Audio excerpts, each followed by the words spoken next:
Greetings, I'm Jypson, and today we're unboxing the Saitek X52 Pro. Alright, so we're going to be starting with the outer package. I got this from Amazon Japan, so we're dealing with some Amazon Japan packaging here.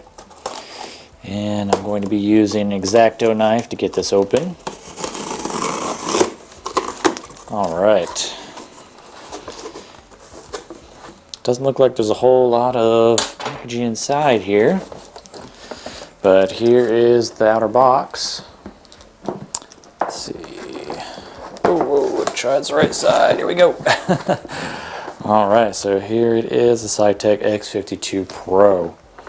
Now I got this for 14,400 yen.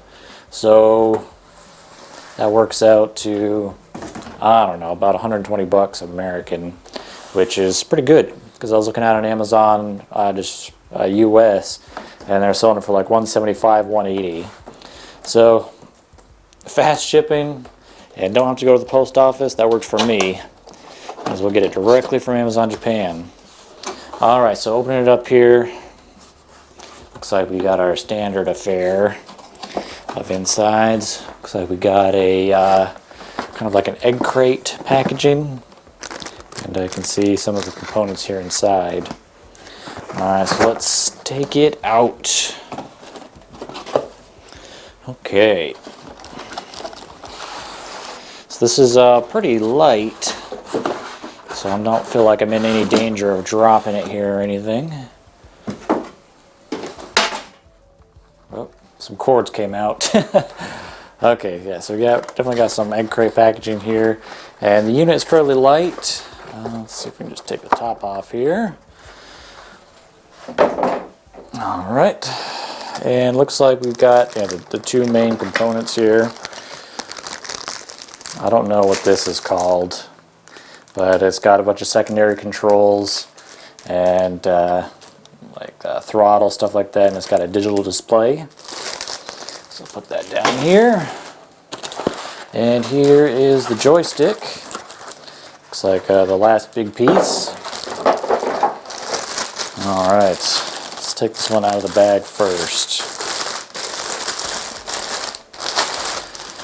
Alright, so it's a pretty sizable joystick we got here.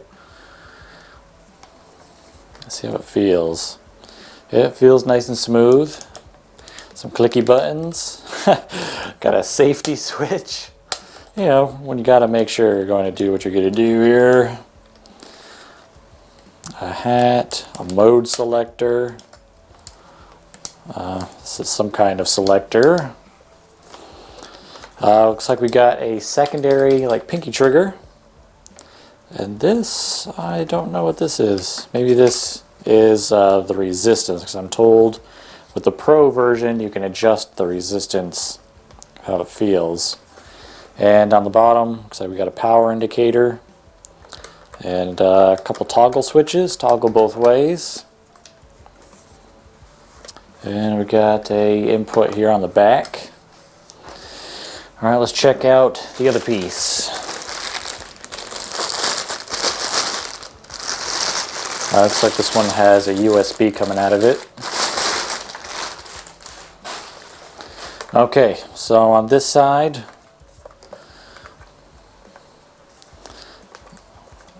yeah, it feels nice and tight. Looks like this is for a mouse button. That's interesting. Looks like another, man, so many selectors on here. And everything feels really well. Everything feels really well put together. And got another thing on the back here. Okay, so it looks like we got some buttons here. Page up, page down, MFD select, whatever that is. Start, stop, reset, and it's got a digital display. So this looks like a pretty good setup for how much you pay for it. And yeah, it looks like this just plugs into the wall, no batteries or anything, so that's nice. And lastly, got some cords. Okay, so this connects the joystick to the I'll call it the thruster module. And let's see, it looks like this is some suction cups so you can stick it down onto the table. Okay, so here's a little bit close up of the sticks as they're installed. As you can see here, it's got a lot of green lights on the buttons. So your hand kind of rests here and you can easily access, you know, all of the buttons from here. There is a custom panel here. I don't know if there's any actual profiles for Elite Dangerous besides the default and whatever you want to make. But I know there are for other games because I saw some forums on that. So you can see here green indicators, and then when you lock it in it turns red. I thought that was pretty cool. And on the other stick, got all kinds of buttons on the top, some toggles here at the bottom. And I thought this was pretty cool. The safety switch turns red when you open it, and in Elite Dangerous that engages your hardpoint weapons, extends them from the ship. And then you got the trigger on the front there, and then the bottom trigger that's used for your UI, so basically you can kind of zoom out a little bit to see a lot of your cockpit. Now, as I said before during the unboxing, you got suction cups here on the bottom. They are mostly useless. I could not get them to actually stick to the desk. I made sure that they were wet and they still just wouldn't stick. But so that's fairly useless. Moves around a lot, but you don't actually have to engage a whole lot of pressure to move the joystick or the thruster pack, so it didn't really make that big of a difference really. Okay, so the Saitek X52 Pro is all set up and configured, and I've had a little bit of time to play with it. Now before we get into some first impressions and a little demonstration, we need to go over some basics that you should know before you purchase or before you try to install. So the first thing you should know is that the X52 Pro does not play well with USB 3.0. If you try installing it on a USB 3.0 port, you're going to have all kinds of problems. So my computer pretty much just has USB 3.0, so I had a little bit of a problem there. So I had to end up getting rid of my USB 3.0 drivers to make them just USB 2.0, and after that I had some smooth sailing. So another note is before you plug it into your computer, go to the Saitek/Madcat's website and download the drivers and install them before you plug it in. Now when you get to install the drivers, it'll say insert or plug in your USB device that you want to have updated or installed, and that is the time that you plug it in, not before, or else you're going to run into a heap of problems. So I spent maybe 3 or 4 hours troubleshooting and looking online for answers to these questions, so I'm telling you these things now before you get into it. Make sure USB 3.0 is disabled, and make sure you install the drivers first before plugging in the flight stick. Alright, so let's check out Elite Dangerous. Okay, so I'm running one of the training modules, the final one called Travel, because that's going to utilize pretty much everything here.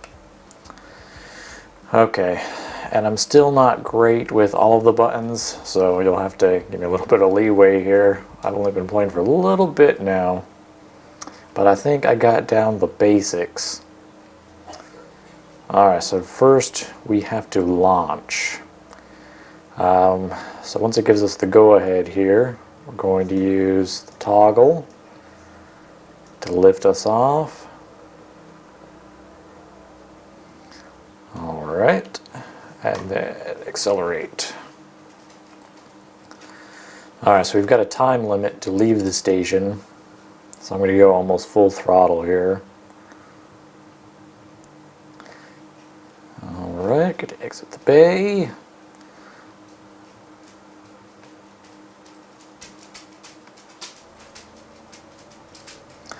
Make sure I don't crash into anything. Alright, we're out. And now we need to move away from the station so we can engage Super Cruise. Alright, and put my landing gear up, which is a switch on the joystick side. And I'm going to go full power here so I can get out of the 5-kilometer range. Okay, so now it's T3 to charge the FSD, but I'm still mass locked, so I have to wait. There we go. Alright, now we are charging. Alright, got some cool graphics here. And we are jumped. Alright, so now we are in Super Cruise. Okay, yep, so now we can go to different systems. And they're going to want us to go into hyperspace to go to a new system. Alright, so the galaxy map is to the number 1 on the keyboard. And let's see, it wants us to go to the galaxy map. Whoop. Okay, yeah, it did hit the right button, okay. So many buttons on this thing. Okay, so then you use the mouse to navigate the galaxy map here. Select it and plot a route and exit. And now we just have to find it on our little compass here. Alright, here's our destination. And then I believe we hit T3 again to go into hyperspace. That we are charging. So pretty much you just have to aim at it and you should be good to go. Alright, so we are in hyperspace. And it will drop us out of hyperspace when we get to the location, since we are locked onto something. It's the sun! Maneuver to avoid collision. Yeah, we do not want to collide with the sun. Alright, so now we are back in Super Cruise. Alright, so now it says we have to select the station again. So we go to 1, and then we use the little hat over here to go to the training station, and we want to lock the destination. Okay, so now we got it marked on our compass, so we just got to line it up, and we're going to go, well, actually I don't think we're going to go into hyperspace this time. We're just going to ride out Super Cruise. So I'm going to put the pedal on the metal here a little bit. Cut back the speed because we're going real fast. So we're going on percentages of light, I believe, which is pretty impressive. And I think we have a countdown based on our current speed, but I'm still not sure. I'm still really new at this. And it says that we can kill safely automatically. I'm not sure how that even goes. Alright, time to slow her down here. And I'm getting prepared to cut super drive. Okay, and we disengage. Okay, so this is going to bring us back into real space once we get to the safe distance. So we're kind of in like a little bit of an autopilot right now. Alright, and here we are. Full brakes. Okay. So now that we're here at the station, we have to request permission to dock. There we go, destination station. Request docking. Okay, so now we are good to go. We have to proceed to docking bay 1.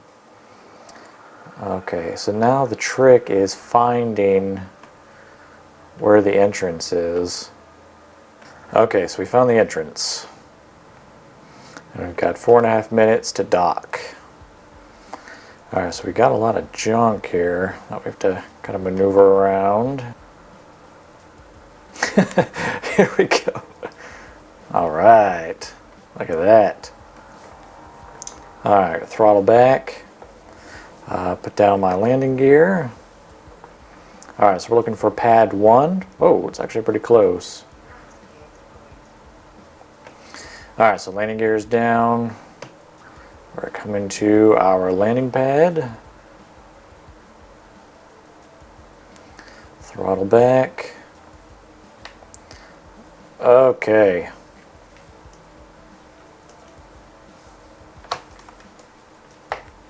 Alright, let's turn ourselves around.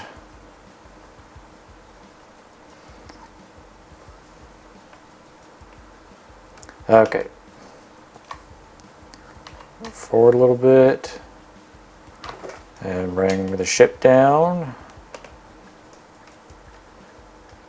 Alright, then we get kind of like a reticle here that we need to follow to get locked into place.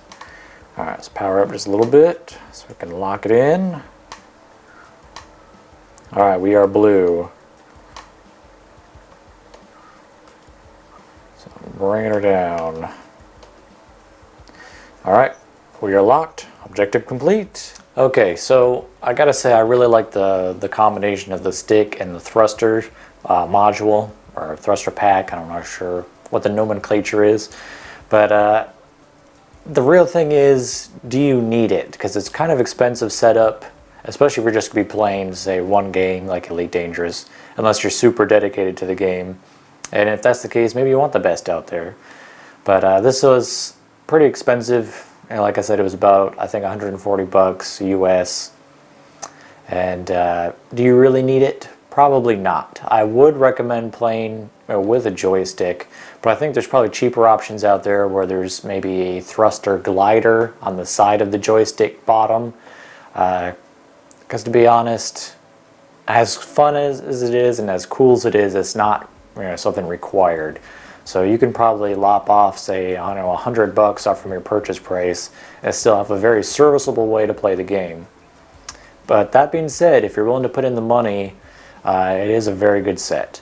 I did see a lot more expensive sets where you can get the like foot yokes and stuff like that, and I know all of that is supported in games, but for me that wasn't really an option just because it was taking up too much space, and even this alone is going to be yet another thing that you got to put in storage when you're not using.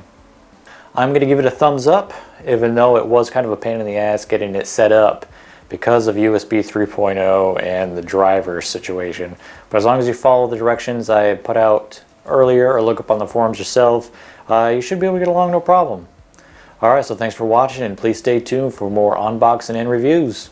Catch you all next time. Thanks for watching. Let me know what you thought in the comments. If you haven't yet, please subscribe to get the latest and greatest of all my videos. Also, please feel free to check out my other videos that you can reach by clicking at the top of the page.